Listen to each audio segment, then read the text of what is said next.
निर्दयी होता है। दूसरा, जहां आप इलाज कराने जाते हैं डॉक्टर बड़ा निर्दयी होता है।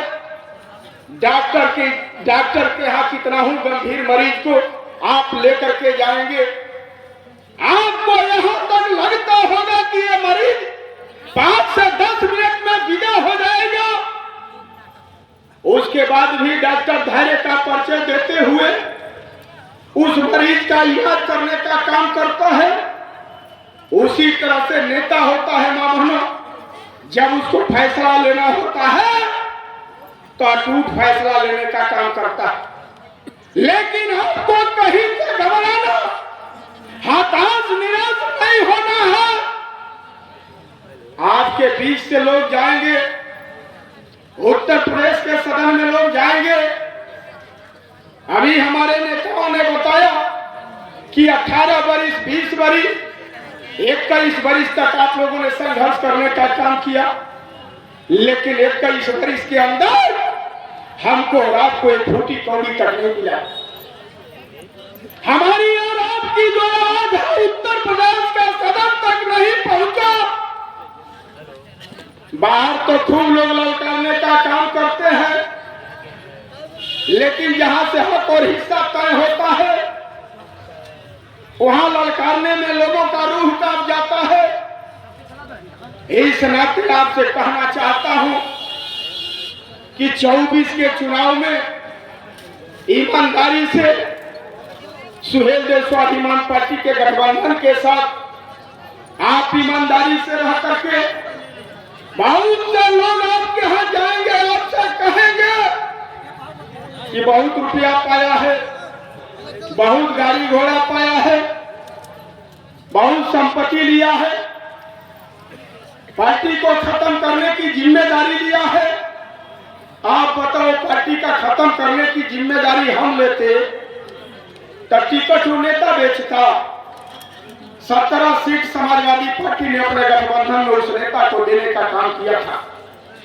17 सीट में जहां हम और आप आज बैठे हैं, यहाँ की भी सीट उस नेता के खाते में थी, लेकिन उस नेता ने किसको टिकट दिया? जो एक दिन का भी कार्यकर्ता उसके दल का नहीं था, जिसका नाम अब्बास अंसारी है, उसको उसने टिकट देने का काम किया। आपके बगल में रसड़ा विधानसभा की सीट उस नेता के खाते में उन्होंने देने का काम किया था, लेकिन आपके पार्टी का वहां भी कार्यकर्ता चुनाव नहीं लड़ रहा था। बगल में देवरिया जनपद में सलेमपुर विधानसभा उस नेता के खाते में थी, मनोज राम को टिकट दिया था। वो भी नेता एक दिन का कार्यकर्ता नहीं था। बगल का जनपद जो कुशीनगर है, कुशीनगर में रामकोला विधानसभा पूर्णवासी देहाती को दिया था टिकट इस नेता ने, वो भी एक दिन का कार्यकर्ता नहीं था। कुशीनगर जनपद में खड्डा विधानसभा, वहां पर टिकट दिया था अशोक चौहान को, वो भी इस दल का कार्यकर्ता नहीं था।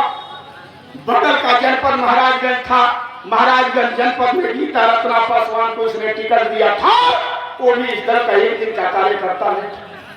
बगल का जनपद सिद्धार्थनगर सोहरतगढ़ विधानसभा की सीट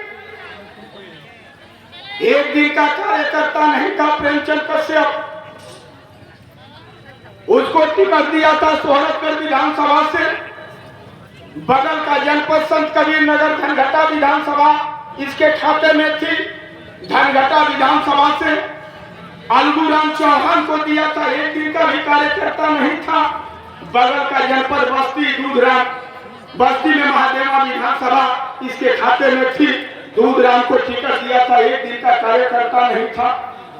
बगल का जनपद सीतापुर में मिश्रित विधानसभा की सीट किस नेता के खाते में थी? राजवंशी राज को टिकट दिया था, एक दिन का भी कार्यकर्ता नहीं था। बगल का जनपद हरदोई संडीला विधानसभा की सीट इस नेता के खाते में थी, एक दिन का भी कार्यकर्ता नहीं था, उसको टिकट इसने दिया था। बगल का जनपद जौनपुर जफराबाद विधानसभा की सीट इस नेता के खाते में थी, जगदीश नारायण राय को इसने टिकट दिया था, एक दिन का भी कार्यकर्ता नहीं था। बगल का जनपद बनारस अजगरा विधानसभा की सीट थी। सुनील सोनकर को गाजीपुर से ले जाकर के वहां टिकट दिया था। एक दिन का भी कार्यकर्ता नहीं था। बगल का जनपद गाजीपुर जखनिया विधानसभा की सीट बेदी राम को इसने जौनपुर से बुला करके टिकट दिया था। एक दिन का भी कार्यकर्ता नहीं था। यानी 17 सीटों में मेरे नौजवान भाइयों इसने 15 सीट बेचने का काम किया। किसी बात की लड़ाई हमारी और उनकी थी। बगल की सीट मिलथरा रोड की सीट थी। गोरखपुर से बुला करके हंसुराम को इसने टिकट देने का काम किया था। हमने इसको कहा, राय देने का काम किया कि जिस दलित के बेटा के बल पर आपकी ये ताकत बनी हुई है, चाहे वो गोरा हो, काला हो, महिला हो, पुरुष हो, जिसके बल पर ये ताकत बना हुआ है, वैसे नौजवानों को आप टिकट दे करके उत्तर प्रदेश के सरहद तक पहुंचाइए। लेकिन इसको पैसे का बहुत सवाल था कि हमको रुपया कहां से कहां अधिक से अधिक मिलेगा। इसको यह सवाल था। मानो मेरे नौजवान भाइयों, कार्यकर्ता साथियों, इस नाते सभी की सभी सीटों पर सौदा करने का काम किया।